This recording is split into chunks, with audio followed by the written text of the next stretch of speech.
Assalamualaikum warahmatullahi wabarakatuh. Perkenalkan, kami dari kelompok 4 yang beranggotakan Wildan Maulana Ramadan 190210205003. Yang kedua Cici Aprilia Sandi 190210205038. Yang ketiga saya sendiri Aditya Mulyana 190210205043. Yang keempat Wiranti Mulyadani 190210205051. Yang terakhir Viranur Ivani dengan NIM 190210205071 akan memaparkan materi mengenai pendekatan, model, metode, strategi, dan teknik-teknik pengembangan kemampuan kognitif dan kreativitas anak usia dini. Assalamualaikum warahmatullahi wabarakatuh. Sini saya Aditya Mulyana ingin menyampaikan mengenai model pendekatan pengembangan kemampuan kognitif dan kreativitas anak usia dini. Sebelumnya, model pendekatan pengembangan kognitif dan kreativitas anak usia dini ini berkaitan dengan pendidik yang dapat memadukan dengan proses pembelajaran. Kegiatan pembelajaran yang menarik tentu menjadi daya tarik anak untuk semangat belajarnya. Model pembelajaran ini yaitu suatu desain atau rancangan yang menggambarkan proses rincian penciptaan situasi lingkungan yang memungkinkan anak untuk berinteraksi dalam pembelajaran sehingga terjadi perubahan perkembangan pada anak tersebut. Model pendekatan pengembangan ini ada 4, yaitu yang pertama model pembelajaran klasikal. Model pembelajaran klasikal yaitu pola pembelajaran di mana dalam waktu yang sama. Artinya kegiatan dilakukan oleh seluruh anak sama dalam satu kelas. Misal temanya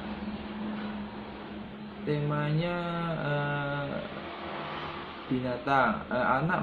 Binatang di laut. Anak mampu berpikir untuk menyebutkan nama-nama binatang yang ada di laut seperti ikan, terus udang, cumi, dan lain-lain. Model pembelajaran ini merupakan model pembelajaran paling awal yang ada di dalam TK. Yang kedua yaitu model pembelajaran kelompok. Model pembelajaran kelompok ini yaitu strategi pembelajaran yang melibatkan partisipasi siswa dalam satu kelompok kecil untuk saling berinteraksi. Jadinya dalam satu kelas mungkin bisa dibagi menjadi beberapa kelompok dan setiap kelompok itu anak itu bisa berinteraksi. Dengan sistem pembelajaran ini akan memungkinkan guru mengelola kelas dengan lebih efektif dan siswa dan anak dapat saling membelajarkan sesama anak lainnya. Dalam pembelajaran ini akan tercipta sebuah interaksi yang sangat luas antara komunikasi antara guru dan anak ataupun anak dengan anak.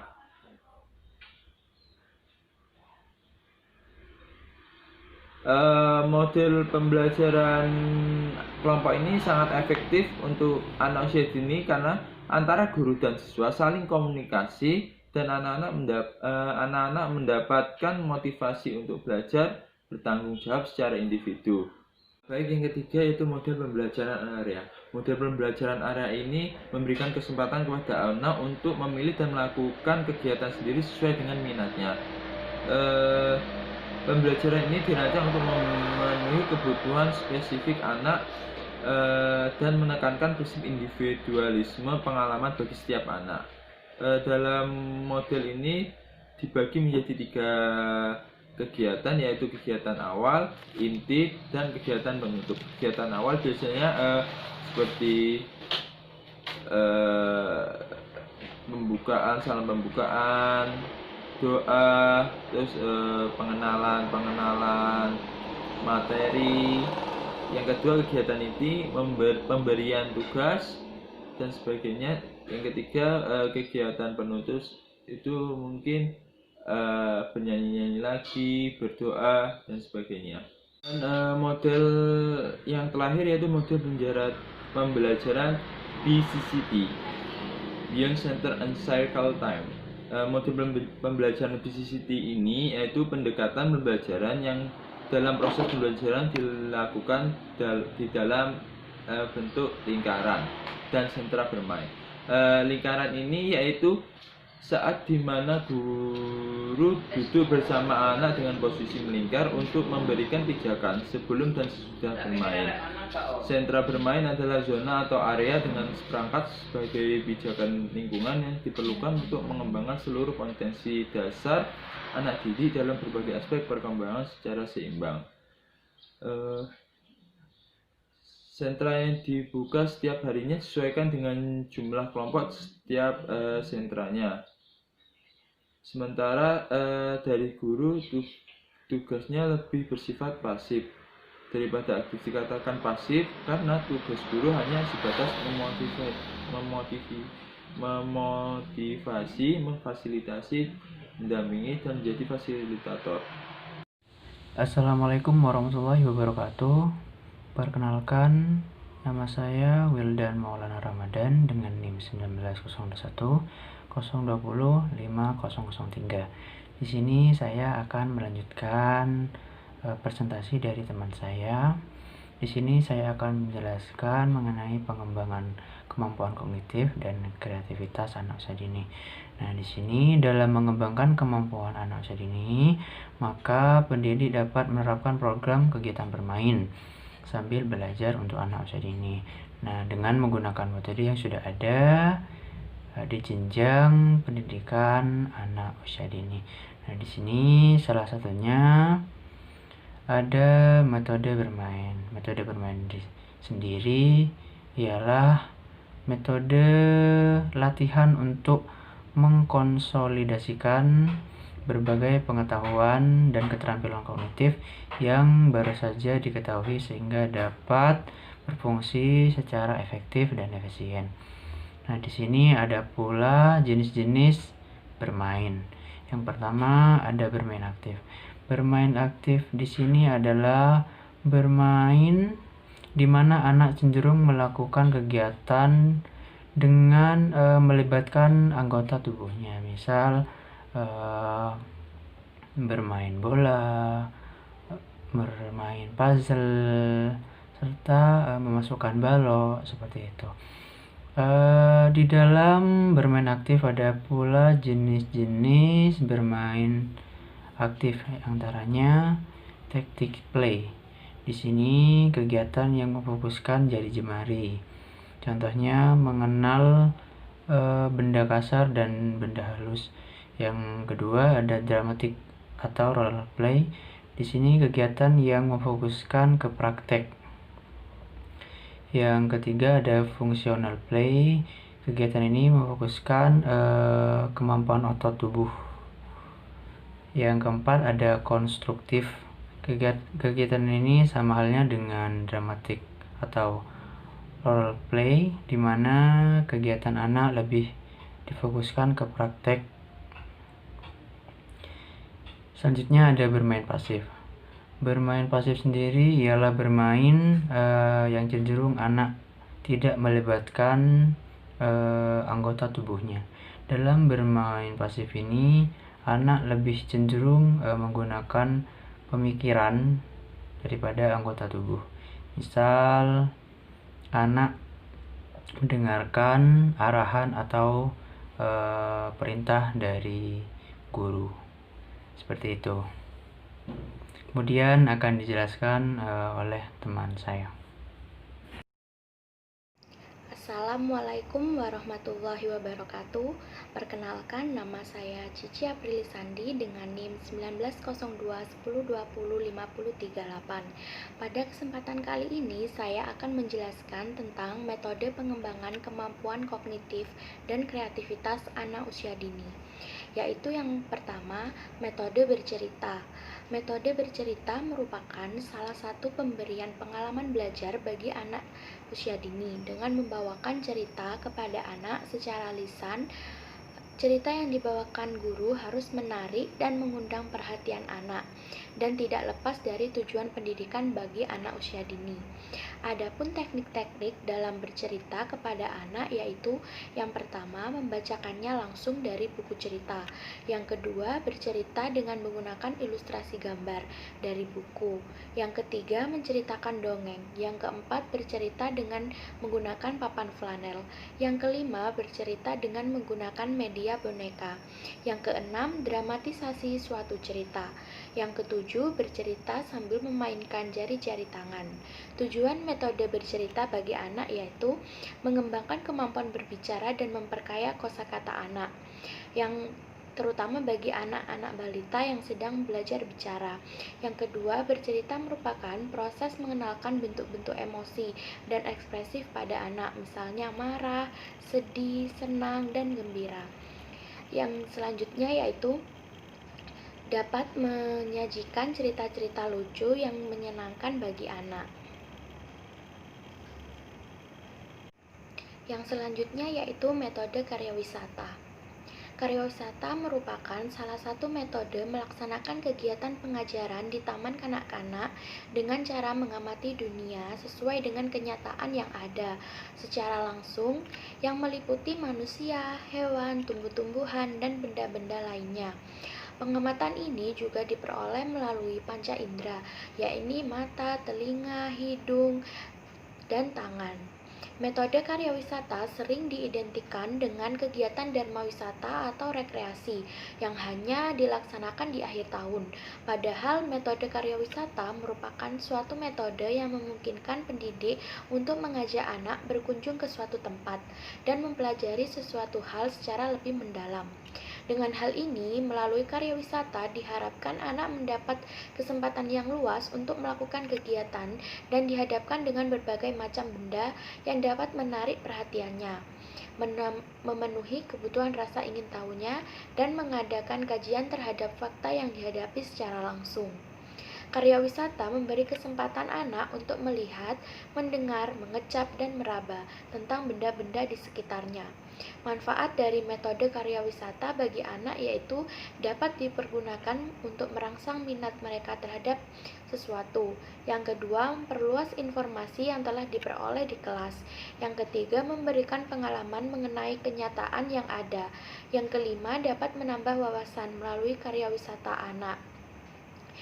Hal ini dapat memberikan kesempatan untuk menumbuhkan minat tentang sesuatu hal yang dapat memotivasi anak untuk melakukan kegiatan yang lain.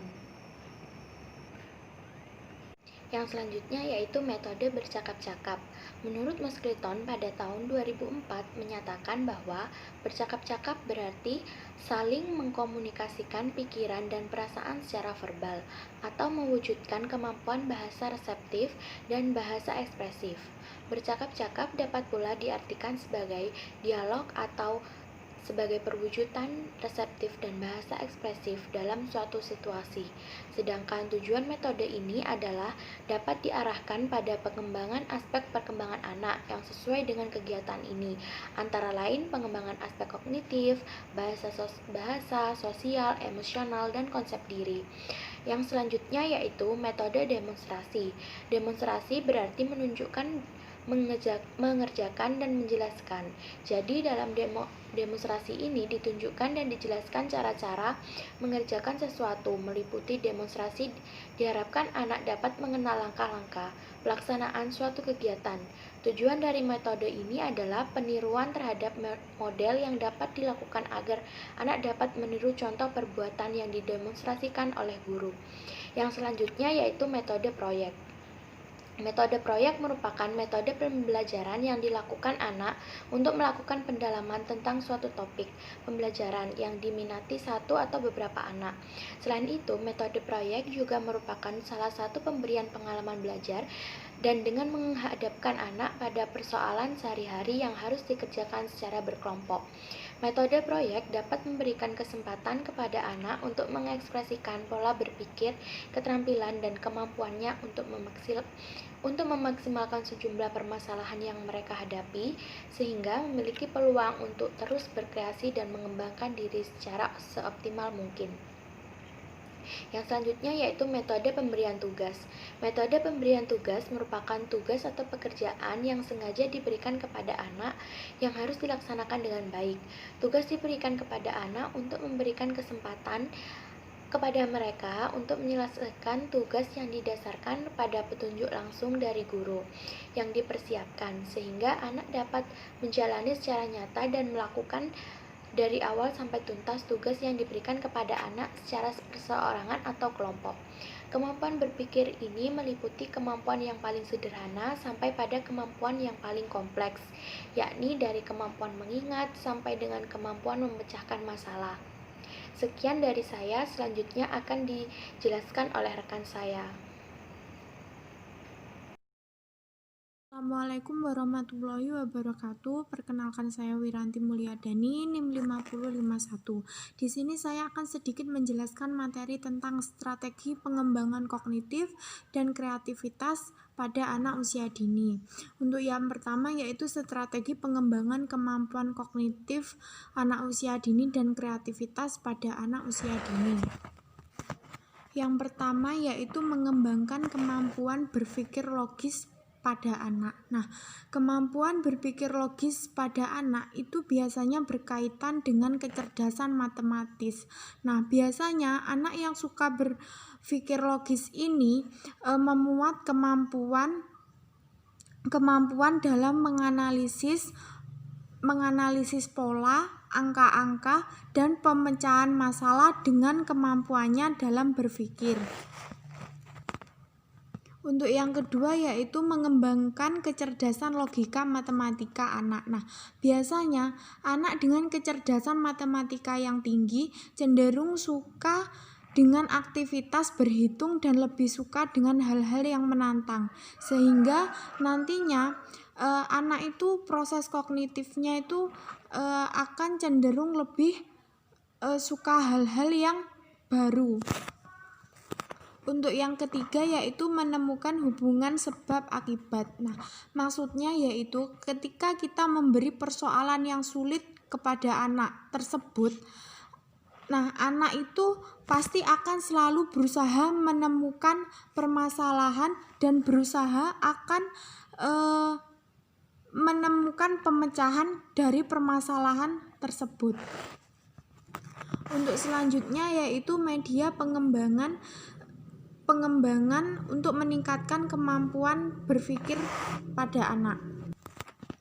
Yang pertama adalah permainan balok. Nah, menurut Piaget, permainan balok merupakan kegiatan bermain yang membantu anak dalam mengembangkan motorik halus dan juga mengembangkan kemampuan berpikir kognitif yang terarah pada berpikir operasional. Balok sendiri juga merupakan permainan edukatif yang mendukung proses pembelajaran yang ada di PAUD. Cara memainkan balok sendiri yaitu balok nantinya akan dibentuk-bentuk oleh anak menjadi bangunan seperti rumah, mobil, dan dibentuk sesuai dengan keinginan anak. Nah, permainan balok ini termasuk salah satu permainan yang dapat meningkatkan anak untuk memecahkan suatu masalah. Untuk yang kedua adalah bermain puzzle. Nah, bermain puzzle merupakan permainan menyusun suatu gambar atau benda yang telah dipecah dalam beberapa bagian, kemudian kepingan-kepingan puzzle tersebut disusun menjadi satu kesatuan gambar yang utuh. Manfaat dari bermain puzzle sendiri yaitu untuk meningkatkan pengembangan kemampuan kognitif pada anak dan juga melatih daya konsentrasi pada anak, dan anak akan lebih hafal mengenai huruf abjad, angka, dan lain sebagainya. Untuk yang ketiga yaitu permainan bongkar pasang. Permainan bongkar pasang merupakan permainan edukatif pada anak karena permainan bongkar pasang ini dapat merangsang berbagai kemampuan aspek perkembangan pada anak. bongkar pasang sendiri dimainkan dengan cara membongkar kepingan bongkar pasang, kemudian memasang atau mencocokkan bongkar pasang tersebut berdasarkan pasangannya. Nah, manfaat dari permainan bongkar pasang sendiri yaitu mengembangkan keterampilan spasial di mana konsep dasar dalam membangun ruang mengenai panjang, lebar, dan tinggi sebuah bangun. Nah, sehingga anak pun menjadi kreatif dalam mengembangkan kreativitasnya dan melatih pola berpikir kognitif pada anak. Untuk selanjutnya yaitu faktor pendorong kreativitas pada anak usia dini. Yang pertama yaitu waktu. Nah, agar kreativitas anak itu dapat berkembang dengan baik, kita tidak boleh membatasi segala kreativitas yang berhubungan dengan anak. Tetapi dengan waktu kita bisa memberi kebebasan pada anak untuk bermain sesuai dengan daya imajinasi dan fantasi yang dimilikinya untuk mengembangkan kreativitas tersebut. Untuk yang kedua yaitu kesempatan menyendiri. Nah, artinya kita memberi kesempatan kepada anak untuk merenungkan sesuatu hal yang sesuai daya imajinasi dan fantasinya yang kemudian dituangkan dalam bentuk kegiatan kreativitas anak. Untuk yang ketiga yaitu dorongan. Artinya kita sebagai seorang pendidik maupun orang tua harus selalu memberi dorongan dan dukungan kepada anak apapun yang telah dilakukan agar anak nantinya terus-menerus berkreasi. Yang keempat yaitu sarana dan prasarana. Nah, sarana dan prasarana yaitu salah satu bentuk aspek yang menunjang kreativitas pada anak. Nah, sehingga sarana prasarana yang memadai pun harus kita sediakan. Nah, sarana tersebut bisa berupa permainan anak yang mendukung kreativitas pada anak untuk bereksplorasi dan bereksperimen. Untuk yang terakhir yaitu lingkungan yang merangsang. Artinya lingkungan pada anak itu harus mendukung kreativitas pada anak. Nah, biasanya dalam memberikan rangsangan ini lingkungan akan memberikan pengalaman-pengalaman yang baru bagi anak. Sehingga pengalaman-pengalaman tersebut dapat memberikan suatu tunjangan bagi anak agar anak tetap berkreasi. Cukup sekian presentasi dari saya, kurang lebihnya mohon maaf dan akan dilanjutkan oleh teman saya. Assalamualaikum warahmatullahi wabarakatuh. Perkenalkan, nama saya Fira Nur Ivani, NIM 5071. Kali ini saya akan menjelaskan mengenai materi teknik pengembangan kemampuan kognitif dan kreativitas anak usia dini. Nah, yang pertama ini saya akan menjelaskan teknik diskusi. Untuk teknik diskusi sendiri merupakan teknik yang dilakukan guru dengan melibatkan 2 orang atau lebih yang bertujuan untuk memecahkan masalah, kemudian bisa mendapatkan informasi dan lain sebagainya. Kemudian di teknik diskusi sendiri terdapat keunggulan yang pertama ada dapat meningkatkan kepemimpinan dari peserta didik sendiri. Kemudian yang kedua saling mengemukakan pendapat. Jadi guru dan murid bisa saling sharing terhadap masalah yang dihadapi di dalam kelas. Kemudian yang ketiga ada kelas dapat dibagi menjadi beberapa kelompok. Jadi mungkin anak-anak bisa mendiskusikan permasalahan dengan kelompok yang sudah dibagi oleh guru tersebut. Kemudian di teknik diskusi sendiri memiliki kelemahan. Nah, untuk kelemahannya di sini murid atau peserta didik belum atau terbatas dalam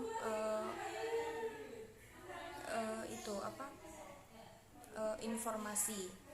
Kemudian jawaban dari peserta didik belum tentu benar atau salah.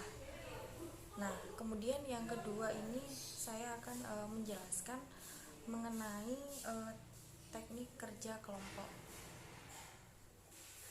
Untuk teknik kerja kelompok merupakan tata cara dalam mengajar di dalam kelas, di mana siswa dibagi menjadi beberapa kelompok, kemudian mereka bekerja sama dalam mengerjakan tugas, kemudian memecahkan masalah dan mencapai tujuan dari pengajaran yang diberikan oleh guru.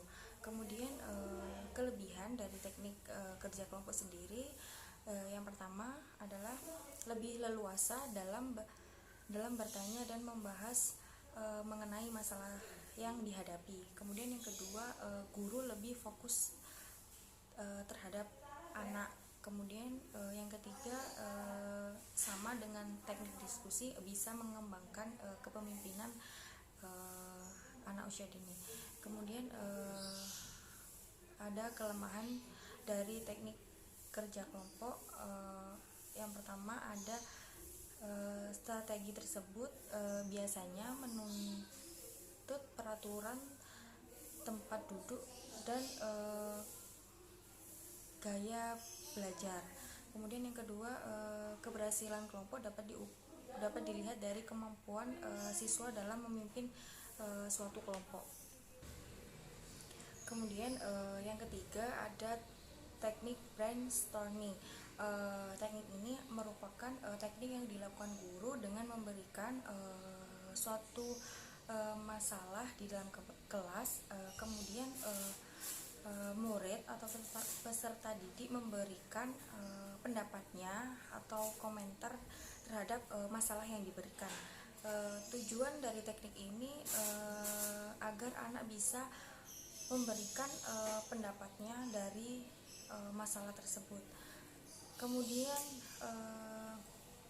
untuk kelebihan dari teknik ini, yang pertama, anak lebih aktif dalam menyampaikan pendapat. Kemudian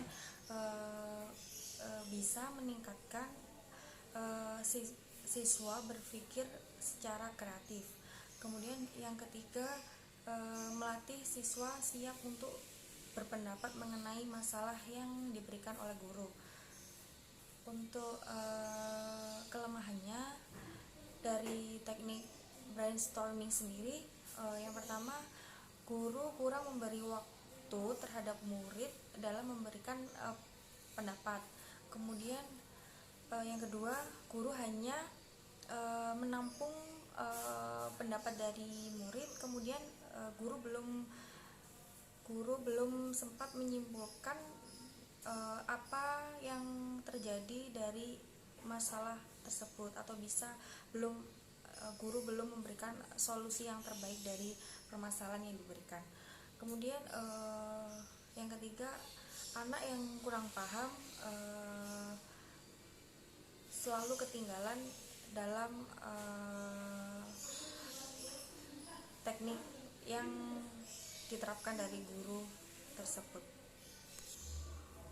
Nah, untuk yang keempat ini ada teknik tanya jawab. Nah, teknik tanya jawab sendiri merupakan teknik yang dilakukan guru dalam memberikan proses tanya jawab terhadap murid agar murid bisa memberi agar guru memberikan motivasi terhadap murid dengan tanya jawab. Kemudian teknik tanya jawab sendiri bertujuan agar siswa mengingat isi pelajaran yang diberikan oleh guru. kemudian dapat memahami pelajaran yang diberikan. Untuk kelebihan dari teknik tanya jawab sendiri yaitu dapat mengembangkan siswa dalam pengetahuan dan pengalamannya. Kemudian sedangkan kelemahannya yaitu proses belajar siswa terhambat karena diselingi oleh proses tanya jawab itu sendiri. Yang kelima ini ada teknik simulasi. Untuk teknik simulasi merupakan teknik dengan tingkah laku seseorang yang berlaku seperti orang yang dimaksudkan. Teknik ini bertujuan agar orang tersebut dapat mempelajari bagaimana orang itu merasa berbuat sesuatu. Jadi peserta didik terlatih memegang peranan sebagai orang lain. Kemudian teknik simulasi memiliki macam-macam bentuk pelaksanaannya, yaitu seperti per-teaching, kemudian sosiodrama, psikodrama, simulasi game, dan role game. Untuk untuk teknik simulasi baik digunakan karena bisa menyenangkan siswa, kemudian dapat mengembangkan kreativitas siswa, kemudian bisa mengurangi hal-hal yang verbalistis atau abstrak. Nah, untuk kelemahannya sendiri, yang pertama ada kreativitas dalam memajukan belajar siswa belum dilaporkan oleh riset. Kemudian yang kedua, biayanya terlalu mahal. Dan terakhir, kebanyakan orang melihat hasilnya. Kemudian yang keenam, ini adalah teknik demonstrasi. Demonstrasi sendiri merupakan cara guru dalam mengajar melalui menunjukkan, kemudian memperlihatkan proses di mana seluruh siswa di dalam kelas dapat melihat, mengamati, mendengar, dan merasakan proses yang dilakukan guru.